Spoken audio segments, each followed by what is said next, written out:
إن الحمد لله نحمده ونستعينه ونستغفره ونؤمن به ونتوكل عليه ونعوذ بالله من شرور أنفسنا ومن سيئات أعمالنا من يهده الله فلا مضل له ومن يضلل فلا هادي له وأشهد أن لا إله إلا الله وحده لا شريك له وأشهد أن محمدا عبده ورسوله أما بعد فإن خير الحديث كتاب الله وخير الهدي هدي محمد صلى الله عليه وسلم وشر الأمور محدثاتها وكل محدثة بدعة وكل بدعة ضلالة وكل ضلالة في النار كما قال عليه الصلاة والتسليم بعد أعوذ بالله من الشيطان الرجيم بسم الله الرحمن الرحيم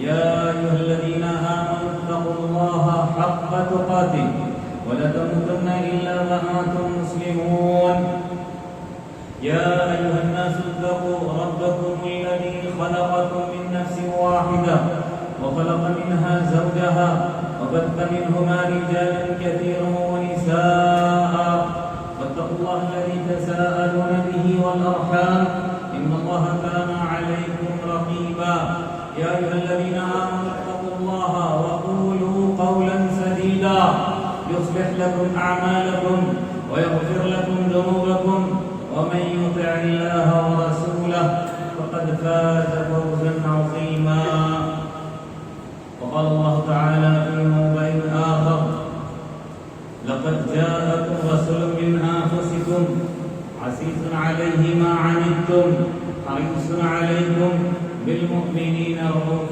رحيم رب اشرح لي صدري ويسر لي أمري واحلل عقدة من لساني يفقهوا قولي ربي زدني علما سبحانك لا علم لنا إلا ما علمتنا إنك أنت العليم الحكيم حاضرین جمعہ اور میرے پیارے بچوں، ہر طرح کی تعریف، توصیف، کبریائی، بڑائی، بزرگی، حمد اللہ وحدہ لا شریک کے لیے ہی لائق اور زیبا ہے۔ درود اور سلامتی ہو پیارے حبیب محمد مصطفیٰ صلی اللہ علیہ وسلم پر، آپ کے اصحاب، تابعین اور تبع تابعین پر۔ مختصر سی حمد اور درود کے بعد میں نے آپ لوگوں کے سامنے سورہ توبہ کی آخری ایک آیت تلاوت کی ہے۔ قبل یہ کہ میں اس آیت کریمہ کو اپنا موضوع بنا کر بات کو آگے بڑھاؤں، مناسب سمجھتا ہوں کہ اس آیت کریمہ کا آپ کے سامنے ترجمہ بیان کروں۔ اللہ تبارک و تعالیٰ اس آیت کریمہ کے اندر فرماتا ہے لَقَدْ جَاءَكُمْ رَسُولٌ مِّنْ أَنفُسِكُمْ، تحقیق کہ تمہارے بیچ تمہیں میں سے ایک رسول آئے، عزیز علیہ ما عنتم، تم پر جو مشقتیں ہوں یا تم کو جو مضرت لاحق ہو، تم کو اگر کچھ تکلیف ہوتی ہو تو وہ تکلیف آپ صلی اللہ علیہ وسلم پر بڑی گراں گزرتی ہے۔ حریص علیکم، یہ بڑے حریص ہیں آپ کی دنیا و آخرت کی منفعت کے تعلق سے، یعنی آپ صلی اللہ علیہ وسلم ہماری دونوں جہاں کی بھلائی اور خیر چاہتے ہیں۔ بالمؤمنین رؤوف رحیم، مؤمنین کے اوپر بڑے ہی شفیق اور رحیم اور مہربان ہیں۔ حضرات، اس آیت کریمہ کے اندر 4 باتیں بیان کی گئی ہیں۔ سب سے پہلی بات، اللہ تبارک و تعالیٰ نے جو رسول مبعوث کیا اس امت کے اندر، وہ رسول ہمیں جیسے ایک بشر تھے، ہماری ہی جنس سے تھے۔ اللہ تبارک و تعالیٰ نے یہ اس لیے کہلایا کہ تمہیں میں سے میں نے ایک رسول بھیجا تاکہ ان لوگوں کا دماغ اس فساد سے پاک ہو جائے کہ رسول انسان نہیں ہوا کرتے۔ تمہیں میں سے مطلب کا ہی، تمہیں میں سے کہنے کا مطلب ہی یہی ہے کہ اللہ تبارک و تعالیٰ نے جن سے انسان، جن سے بشر ہی بنایا، یعنی ہمیں میں سے ایک رسول آئے۔ دوسری بات، اللہ کے رسول صلی اللہ علیہ وسلم کی اس امت سے کتنی محبت اور کتنی چاہت کو بیان کی گئی ہے۔ کیا کہا جا رہا ہے؟ عزیز علیہ ما عنتم، ہم کو ذرا برابر تکلیف یا پریشانی لاحق ہوتی ہے تو تکلیف آپ کے اوپر بڑی گرم گزرتی ہے۔ کیا مطلب ہے؟ آپ صلی اللہ علیہ وسلم نے ہماری تکلیف کو اپنی تکلیف، ہمارا رنج اپنا رنج، ہماری مصیبتیں اپنی مصیبتیں بنا رکھی۔ اللہ کے رسول صلی اللہ علیہ وسلم کو کبھی یہ پسند نہیں تھا کہ میرا امتی کسی مصیبت کے اندر گرفتار ہو، اس کو کوئی پریشانی لاحق ہو، وہ گھبرا جائے، وہ خوفزدہ ہو۔ اللہ کے رسول صلی اللہ علیہ وسلم کو کبھی یہ چیز پسند نہیں تھی۔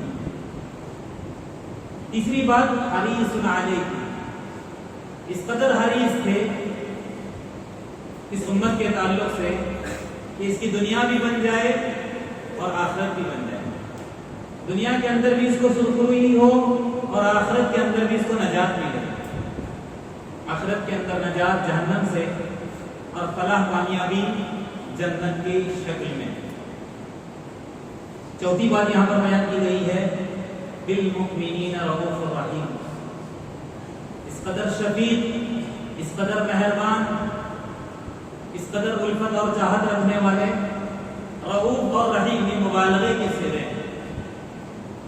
بہت زیادہ محبت کرنے والے، بہت زیادہ مہربان، بہت زیادہ شفیق۔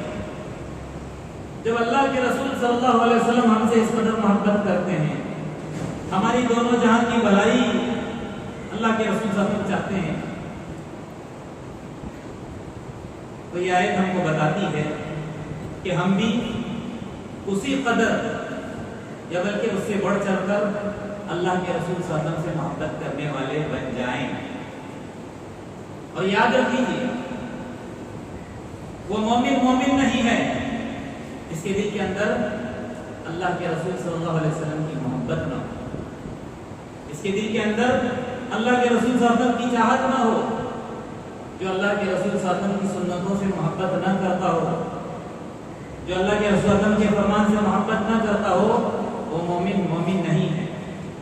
اگر اللہ کے رسول صلی اللہ علیہ وسلم کی محبت کے مقابلے میں ہماری اولاد، ہمارے اموال، ہمارے بال بچے، ہمارا کاروبار، ہمارے گھر بار، ہمارے بنگلے، گاڑیاں اگر آڑے آتے ہیں تو پھر ہم مومن کہلانے کے لائق نہیں ہیں۔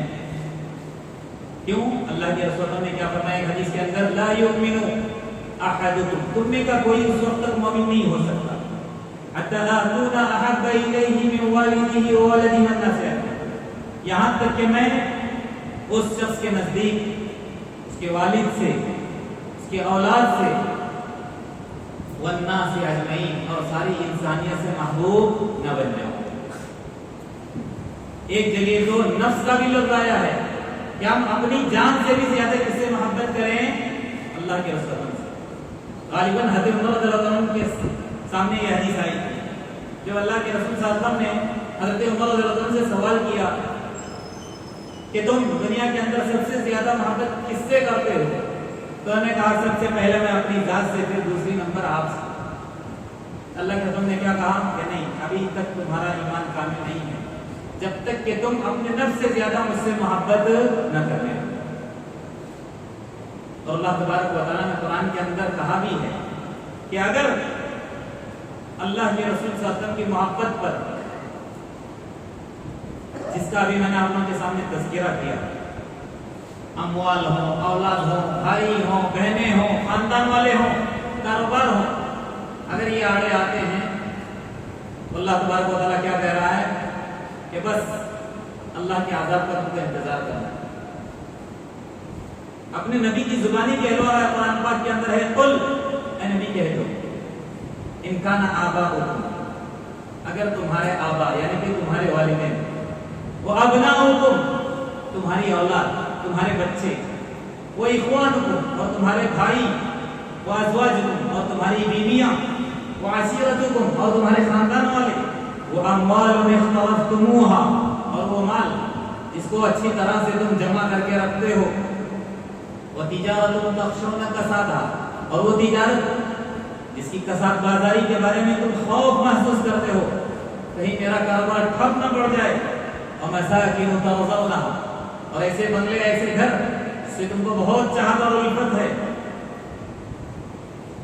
احب الیکم من اللہ ورسولہ، یہ اگر تمہارے نزدیک اللہ اور اس کے رسول سے زیادہ محبوب بن جائیں، وہ جہاد فی سبیلی، اللہ کے راستے میں جہاد کرنے سے بھی زیادہ یہ چیزیں محبوب بن جائیں، فتربصوا اب انتظار کرو، اب انتظار کرو کس بات کا، حتی یأتی اللہ بامرہ، یہاں تک کہ اللہ تبارک و تعالیٰ اپنا حکم لے کے آئے. کیا مطلب ہے؟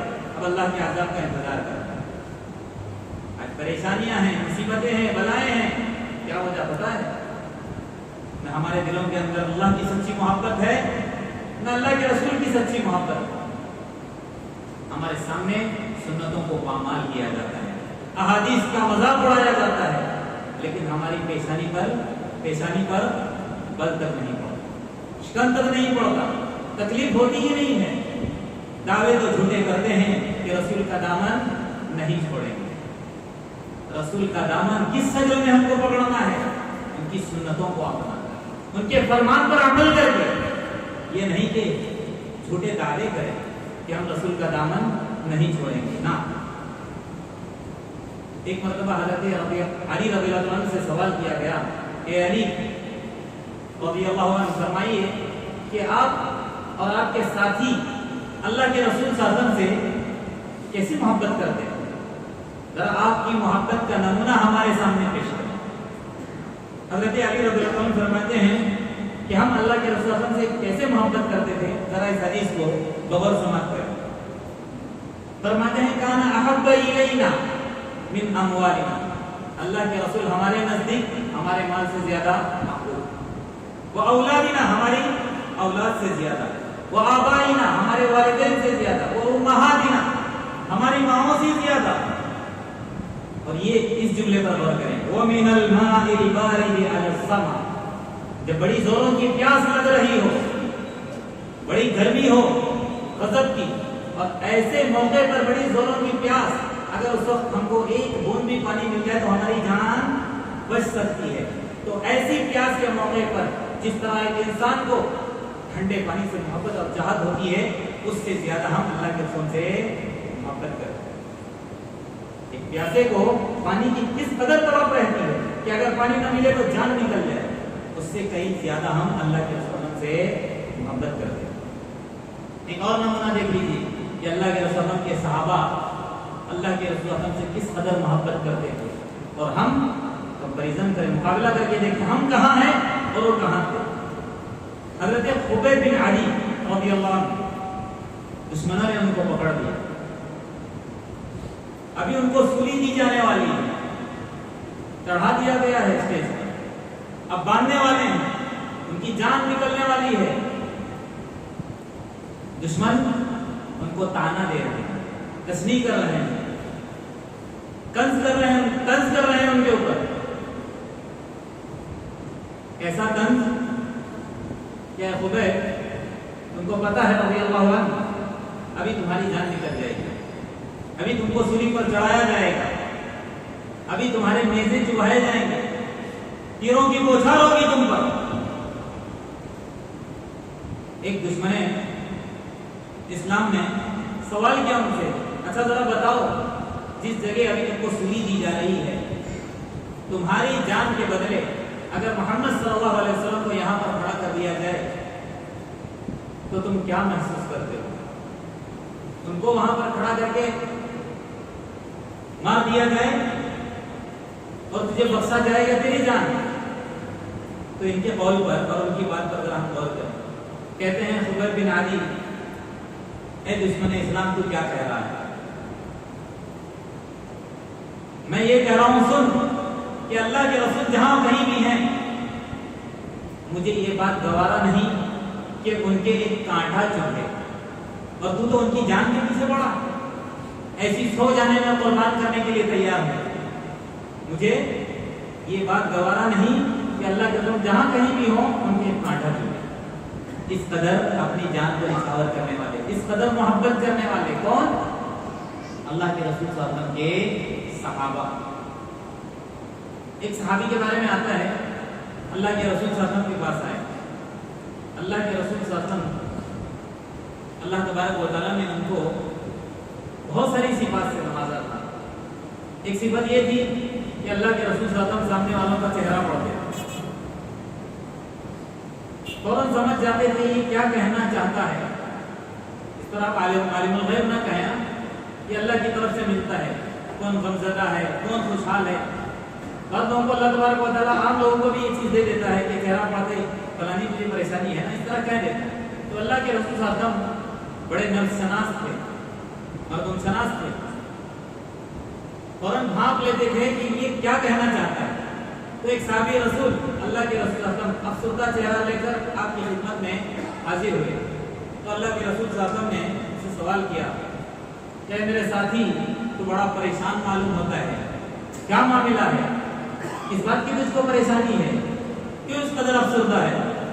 ہاں اللہ کے رسول، صبح شام ہم آپ کی خدمت میں رہتے ہیں، اس دنیا کے اندر بڑے ہم خوش نصیب ہیں، لیکن مجھے ایک ہی بات پریشان کرتی ہے، جب ہمارا وقت آئے گا، ہمارا انتقال ہو جائے گا، آپ جنت الفردوس میں اعلیٰ مقام پر فائز ہوں گے، اور ہو سکتا ہے وہاں پر مجھ کو آپ کی صحبت نہ ملے.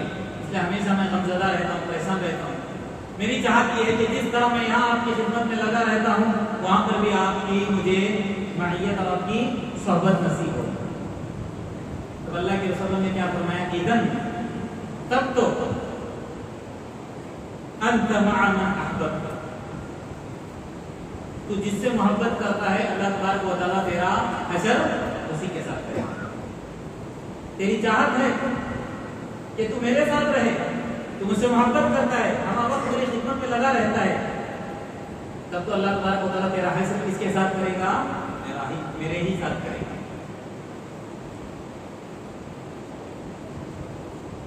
انہی محبت کی وجہ سے غالباً مفسرین کہتے ہیں کہ اللہ تبارک و تعالیٰ نے سورہ نساء کی آیت پر یا سورہ بقرہ کی غالباً وَمَن يُطِعِ اللَّهَ وَالرَّسُولَ، جو اللہ اور اس کے رسول کی کیا کرتا ہے؟ اطاعت کرتا ہے. وَمَن يُطِعِ اللَّهَ وَالرَّسُولَ فَأُولَٰئِکَ مَعَ الَّذِينَ، جو اللہ اور رسول سے بہت زیادہ چاہت کرتا ہے، بہت زیادہ الفت رکھتا ہے، فَأُولَٰئِکَ مَعَ الَّذِينَ، وہ ان لوگوں کے ساتھ ہوگا یا وہ ان لوگوں کے ساتھ ہوں گے انعم اللہ، جن پر اللہ نے انعام کیا ہے، من النبیین، چاہے نبیوں میں سے ہو، والصدیقین، صدیقین میں سے ہو، والشہداء، شہداء میں سے ہو، والصالحین، صالحین میں سے ہو، وحسن اولئک رفیقا، یہ تمام کے تمام کیا ہے؟ بہترین رفیق ہیں اور دوست. کیا مطلب ہے؟ ایک انسان اگر شہید سے محبت رکھتا ہے تو اس کا حشر شہید کے ساتھ. صدیقین سے اگر اس کی چاہت ہے، اللہ صدیقین کے ساتھ اس کو اٹھائے گا. نبیوں سے اس کی محبت ہے، اللہ نبیوں کے ساتھ. صالحین کی مطلب صحبت وہ چاہتا ہے تو اللہ تبارک و تعالیٰ صالحین کے ساتھ اس کو کیا کرے گا؟ حشر کرے گا. اس حدیث کا مطلب یہی ہے، انت مع من احببت، یعنی تم جس سے محبت کرتے ہو اسی کے ساتھ تمہارا حشر ہوگا. اس کا ہم یہ عکس بھی معنی لے سکتے ہیں. اللہ ہماری حفاظت فرمائے. اگر ہم غیروں سے محبت کریں گے، غیروں کے پیچھے بھاگتے رہیں گے تو اللہ ہماری حفاظت فرمائے کہیں حشر ان کے ساتھ نہ ہو. کیونکہ ایک حدیث یہ بھی ہے، من تشبہ بقوم حشر معهم، جو جس کی شباہت اختیار کرتا ہے، جس کے پیچھے بھاگتا ہے، اس کا حشر اس کے ساتھ ہوگا. اللہ ہماری حفاظت فرمائے. تو یہ ہے اللہ کے رسول صلی اللہ علیہ وسلم سے محبت کے تعلق سے چند آیتیں میں نے آپ لوگوں کے سامنے بیان کی. لیکن چند وہ باتیں بھی عرض کرنا چاہتا ہوں جو اللہ کے رسول صلی اللہ علیہ وسلم کی محبت کے تعلق سے، یعنی آپ کی محبت کا عین تقاضا ہے. یعنی کیسے معلوم ہو کہ آپ اللہ کے رسول صلی اللہ علیہ وسلم سے محبت کرتے ہو؟ میں نے کہا نا، زبانی دعوے کا کوئی ویلیو نہیں ہے. معلوم ہونا چاہیے کہ آپ اللہ کے رسول صلی اللہ علیہ وسلم سے محبت کرتے ہو. تو محبت کے تقاضوں میں سے سب سے پہلا تقاضا اللہ کے رسول صلی اللہ علیہ وسلم کا ادب اور احترام ہمارے اندر ہونا چاہیے. سب سے پہلی چیز کیا ہے؟ ادب اور احترام. کیسا ادب، کیسا احترام؟ اللہ کے رسول تو آج ہمارے بیچ میں نہیں ہے کیا؟ نہیں. تو کیسے آپ صلی اللہ علیہ وسلم کا ادب ہم کریں؟ آپ کے فرمان کا ادب، آپ کی احادیث کا ادب، آپ کی سنتوں کا ادب. جہاں اللہ کے رسول صلی اللہ علیہ وسلم نے کہا ہے کہ کرو، وہاں پر ہم کو کرنا ہے. کوئی عمل جو اللہ کے رسول نے کر کے دکھایا ہے اس کو کرنا ہے. یہ ہے ادب اور احترام. کیونکہ اللہ تبارک و تعالیٰ قرآن کے اندر ادب کیسے کرنا ہے یہ بتلا رہا ہے. اللہ تبارک و تعالیٰ کہتا ہے سورہ فتح کی آیت نمبر 9 ہے، انا ارسلناک. انا ارسلناک، اللہ تبارک و تعالیٰ اپنے نبی سے مخاطب ہو کر کہتا ہے کہ ہم نے تم کو بھیجا ہے شاہدن، گواہ بنا کر، وہ مبشرن، بشارت دینے والا بنا کر، وہ نذیرا، ڈرانے والا بنا کر. جنت کی بشارت دینے والا اور جہنم سے ڈرانے والا ہم نے آپ کو بھیجا ہے. کیوں؟ لتؤمنوا باللہ، تاکہ اے مسلمانوں اے مومنوں تم اللہ پر ایمان لاؤ، ورسولہ، اور اس کے رسول پر ایمان لاؤ، وتعزروہ، اور اس کی مدد کرو. اب اس کی مدد کیسے کر سکتے ہیں؟ آپ صلی اللہ علیہ وسلم کے فرمان پر عمل کریں. آپ کی مدد آپ کے فرمان. وتوقروہ، آپ کی توقیر کر کے، آپ کا احترام کر کے. وتسبحوہ، اور تم صبح شام کیا کرو، وتسبحوہ بکرۃ واصیلا، اور تم اللہ کی صبح اور شام کیا کرو، تسبیح بیان کرو. یہ اللہ تبارک و تعالیٰ اپنے نبی کے احترام اور ادب کی طرف سے بتا رہا ہے. کہیں اللہ تبارک و تعالیٰ کیا فرما رہا ہے؟ سورہ حجرات کی آیت نمبر 2 ہے، یا ایھا الذین آمنوا، اے ایمان والو، لا ترفعوا اصواتکم فوق صوت النبی، اپنی آوازوں کو نبی کی آواز پر اونچا مت کرو. ولا تجهروا له بالقول كجهر بعضكم بعضا، جس طرح ہم آپس میں گفتگو کرتے ہیں تو ہماری آوازیں بلند ہوتی ہیں نا، تو ویسے اللہ کے رسول صلی اللہ علیہ وسلم کے سامنے اپنی آواز کو بلند مت کرو.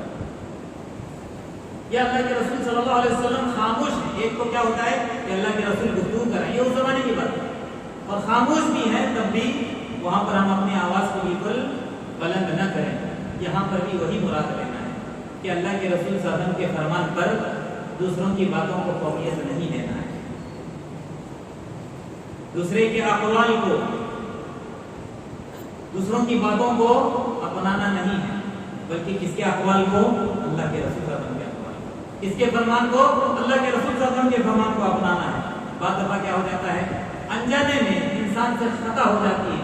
اللہ تبارک و تعالیٰ کہہ رہا ہے کہ اگر تم نے نبی کی آواز پر اپنی آواز کو اونچا کیا، جس طرح آپس میں کرتے ہو، یعنی آپ کی باتوں پر غیروں کی باتوں کو تم نے فوقیت دی، ان تحبط اعمالکم وانتم لا تشعرون، تو تمہارے اعمال برباد ہو جائیں گے لیکن تم کو اس بات کا احساس نہیں ہوگا. یہ کتنی خطرناک بات ہے. اگر ایک انسان اللہ کے رسول صلی اللہ علیہ وسلم کے فرمان کو اوپر سے کچھ ڈالتا ہے، اس کو اہمیت نہیں دیتا ہے، اس کے مقابلے میں غیروں کی باتوں کو اوپر لیتا ہے، تو اس کے اعمال برباد ہو رہے ہیں، تباہ ہو رہے ہیں، اس کو اس بات کا احساس نہیں ہو رہا ہے. اعمال سمجھ کر کرے گا کہ آخرت میں فائدہ دیں گے، لیکن وہ فائدہ نہیں دیں گے بلکہ وہ نقصان اور تباہی کا باعث بنے. کہیں احترام کے تعلق سے یہ بھی اللہ تبارک و تعالیٰ نے سورہ نور کی آیت نمبر 63 اللہ تبارک و تعالیٰ فرماتا ہے، لا تجعلوا دعاء الرسول بینکم کدعاء بعضکم بعضا. کیا ہے اس آیت کا مطلب؟ اللہ کے رسول صلی اللہ علیہ وسلم کو نام لے کر مت پکارو. جس طرح ہم ایک دوسرے کو نام لے کر پکارتے ہیں، اے فلانے اے فلانے، ایسے اللہ کے رسول صلی اللہ علیہ وسلم کو نام لے کر بھی نہیں پکارنا ہے.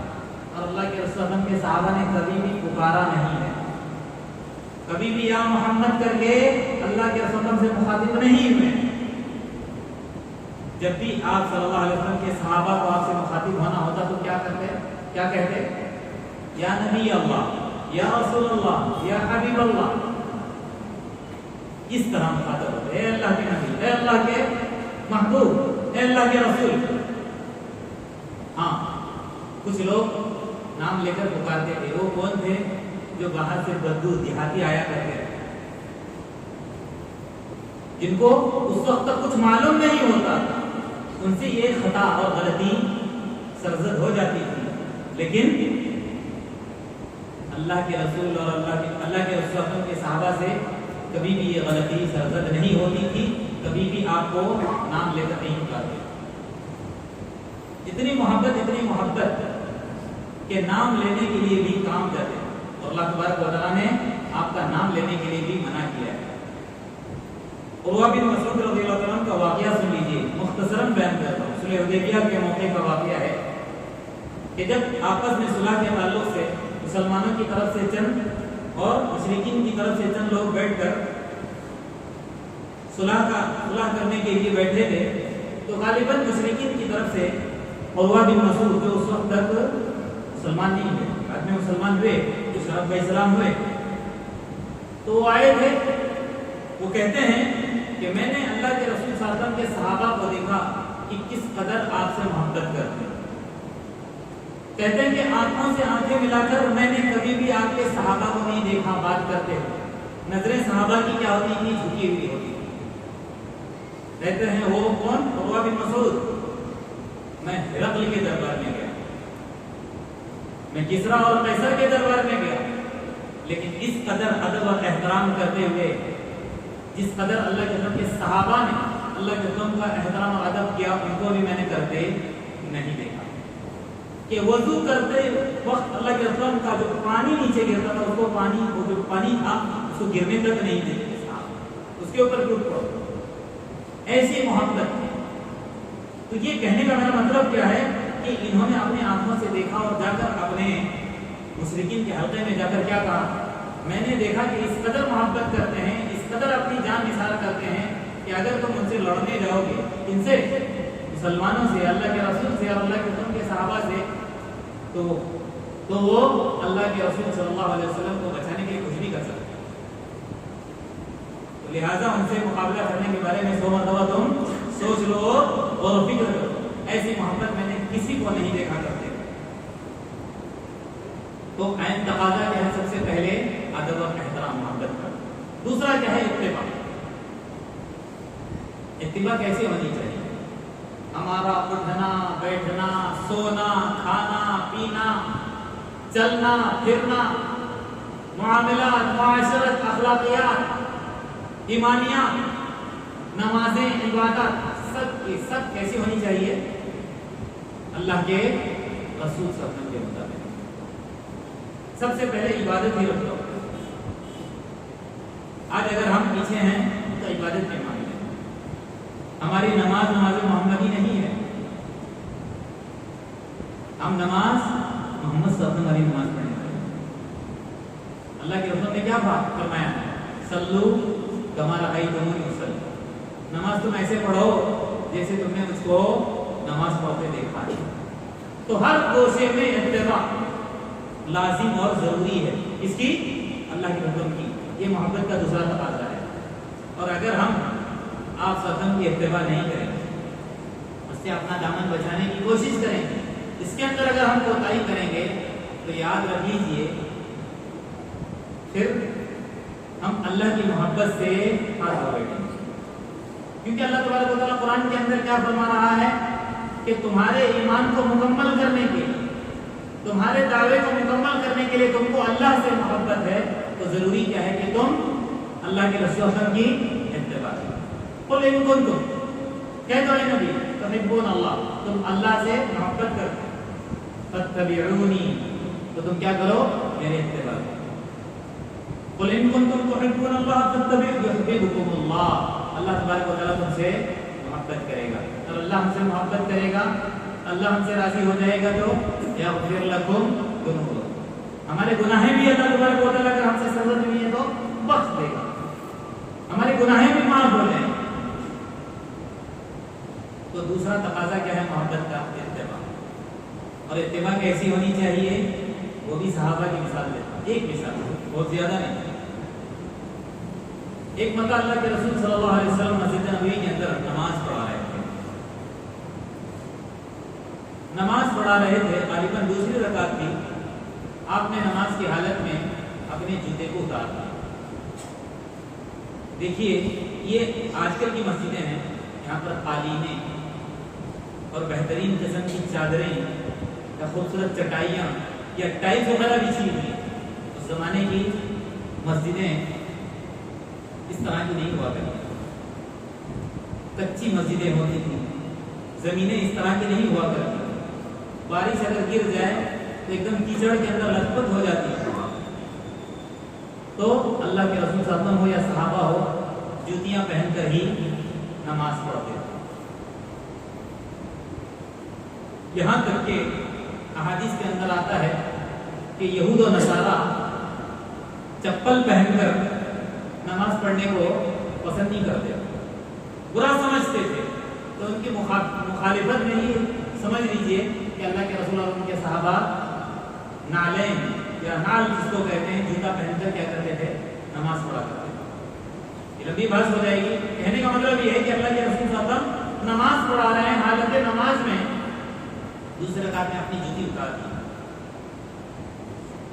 آپ کو دیکھا دیکھی تمام صحابہ کرام جتنے بھی مقتدی تھے، جتنے بھی مصلی تھے آپ کے پیچھے، سبوں نے اپنی جوتیاں اتار دی. نماز کے بعد اللہ کے رسول صلی اللہ علیہ وسلم نے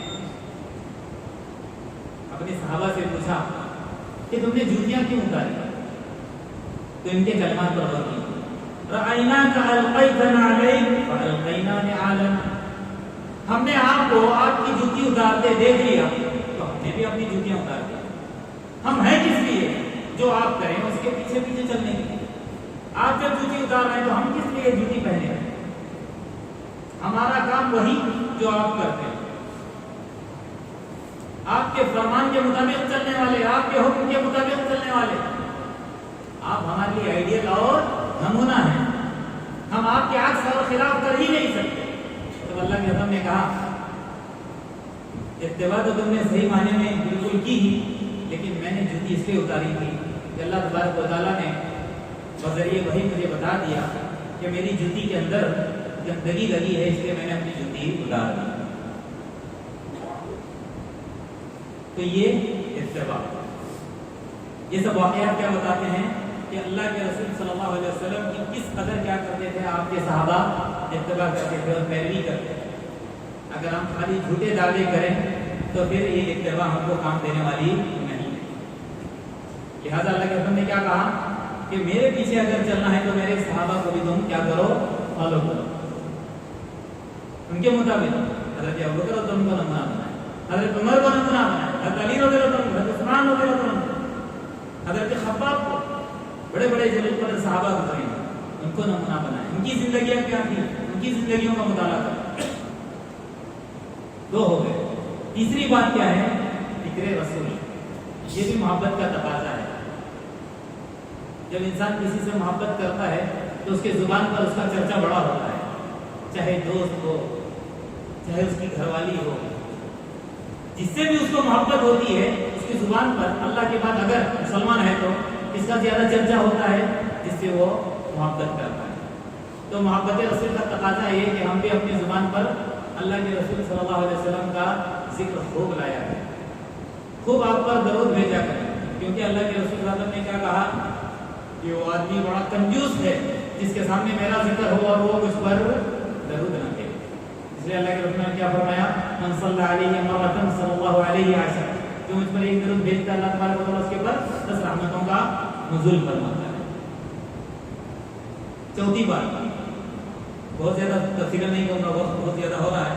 چوتھی بات کیا ہے؟ محبت رسول کا تقاضا دیدار نبی. دیدار نبی یعنی نبی کریم صلی اللہ علیہ وسلم کو دیکھنا. اب دیکھنا تو مناسب نہیں ہے، اللہ کے رسول کا انتقال ہو چکا ہے، فوت ہو چکے ہیں، لیکن ان کو دیکھنے کی چاہت یہ بھی مناسب نہیں ہے. لیکن چاہت ہونی چاہیے ہمارے دلوں کے اندر کہ اللہ تبارک و تعالیٰ سے، اللہ کے رسول صلی اللہ علیہ وسلم کو ہم کاش دیکھ سکتے، کاش یہ آنکھیں اللہ کے رسول صلی اللہ علیہ وسلم کو دیکھ لیتی۔ اس طرح کے الفاظ ہماری زبان کے اندر آنے چاہیے اور چاہت بھی ہونی چاہیے دلوں کے اندر، کیونکہ اللہ کے رسول صلی اللہ علیہ وسلم نے ہی خود فرمایا۔ احادیث کے اندر غالباً نسائی کی روایت ہے، ایک صحابی رسول کے پاس کہا تھا کہ میری امت کے اندر ایسے بھی ہیں جو آگے آئیں گے، میرا دل کرتا ہے کہ میں بھی جا کر ان سے روبرو ہو جاؤں، ان کو دیکھوں، یا ان سے ملنے کی چاہت اللہ کے رسول صلی اللہ علیہ وسلم رکھا کرتے ہیں، یعنی کہ ہم لوگ۔ حدیث ہے، فرماتے ہیں اللہ کے رسول صلی اللہ علیہ وسلم، دھیان سے سن لیجئے، وددت، میری چاہت ہے، انی لقیت اخوانی، کہ میں اپنے بھائیوں سے ملاقات کروں۔ کیا کہہ رہے ہیں اللہ کے رسول؟ میری چاہت کہ میں اپنے بھائیوں سے ملوں۔ صحابہ نے کیا کہا؟ اولیس نحن اخوان، کہ ہم آپ کے بھائی نہیں ہیں؟ اللہ کے رسول نے کیا فرمایا؟ انتم اصحابی، تم تو میرے دوست ہو، ساتھی ہو، ولکن اخوانی الذین آمنوا بی ولم یرونی، میرے بھائی تو وہ ہیں جن سے میں ملنا چاہتا ہوں، جنہوں نے مجھ کو دیکھ کے بغیر مجھ پر ایمان لائے، میری باتوں پر عمل کر رہے ہیں، میرے پیچھے پیچھے چل رہے ہیں، ان سے میری ملنے کی بڑی چاہت ہے۔ اور مسلم کی ایک روایت ہے، اللہ کے رسول صلی اللہ علیہ وسلم فرماتے ہیں، راوی حدیث حضرت ابو ہریرہ فرماتے ہیں، من اشد امتی لحب، میری امت کے اندر مجھ سے چاہت رکھنے والے بھی، بہت سخت چاہت رکھنے والے بھی ہیں،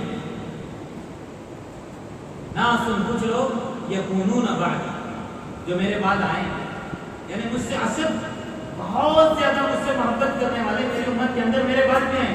اب تو تم میرے سامنے ہو صحابہ جو مجھ پر مر مٹتے ہو، لیکن میرے بعد بھی ایسا زمانہ، ایسا وقت آئے گا، ایسے ہی جیسے تم مجھ پر مر مٹتے ہو، کچھ لوگ ایسے بھی ہوں گے میری امت کے اندر، اور ان کی خواہشات کیا ہوگی دیکھیے، وہ احدہم، تم میں کہا رے جو مجھ سے محبت رکھتا ہے، چاہت کیا کرے گا، لو امانی باہلی و مالی، میں اپنا مال قربان کر کے، میں اپنا اہل و عیال قربان کر کے اللہ تبارک و تعالیٰ مجھے اللہ کے رسول صلی اللہ علیہ وسلم کا دیدار کرایا ہو، یا میں دیکھ لیا ہو،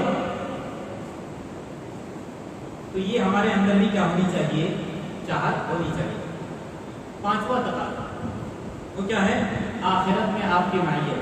اور غالباً ایک ہفتہ پہلے مغرب کے درس میں حدیث میں نے بیان کی، حضرت ربیعہ بن کعب الاسلمی فرماتے ہیں آخرت کی معیت کے تعلق سے کیا مطلب ہے؟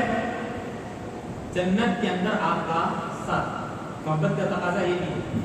ابھی میں نے کہا تھا ایک صحابی نے آ کر، میں متفکر ہوں، پریشان ہوں، تو یہ ہے پانچواں تقاضا آخرت کے اندر آپ کی معیت۔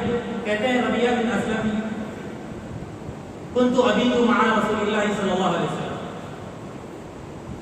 میں نے ایک مرتبہ اللہ کے رسول صلی اللہ علیہ وسلم کے ساتھ رات گزاری، آپ کے گھر میں تھا ایک رات، فأتیتہ بوضوئہ وحاجتہ، تو میں نے آپ کے لیے وضو کا پانی اور آپ کی حاجت پوری کرنے کے لیے پانی لے کر آیا۔ جب میں نے آپ کی خدمت کی، اللہ کے رسول اکرم کو میری یہ خدمت بڑی پسند آئی، فقال علی، انہوں نے مجھ سے کہا، سل، مانگ لے جو مانگتا ہے۔ تو میں نے کیا مانگا سنیے، اسألک مرافقتک فی الجنہ، اللہ کے رسول میں آپ سے جنت کے اندر آپ کا ساتھ، آپ کی معیت مانگتا ہوں۔ اللہ کے رسول نے کہا، فقال او غیر ذلک، اس کے علاوہ کچھ نہیں، وہ ذاک، بس وہی چاہیے، یعنی آپ کی معیت چاہیے۔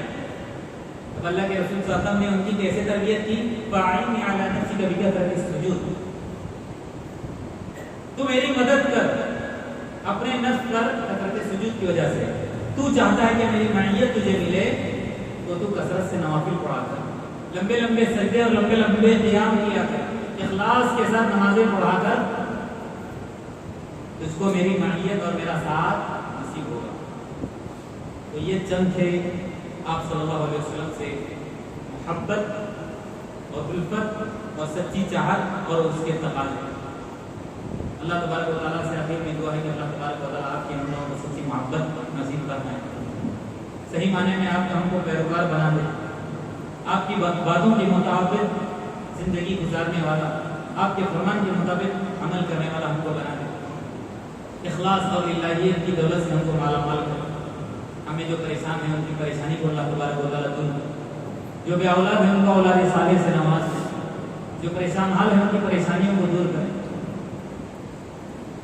ہمارے صغیرہ کبیرہ جتنے بھی ہم سے گناہ سرزد ہیں تمام کے تمام اللہ تبارک و تعالیٰ اس کو معاف کرو۔ ربنا آتنا في الدنيا حسنة وفي الآخرة حسنة وقنا عذاب النار ربنا ظلمنا أنفسنا وإن لم تغفر لنا وترحمنا لنكونن من الخاسرين۔ بارك الله لي ولكم في القرآن العظيم ونفعني وإياكم بما فيه من الآيات والذكر الحكيم، أقول قولي هذا وأستغفر الله لي ولكم ولسائر المسلمين من كل ذنب فاستغفروه إنه هو الغفور الرحيم۔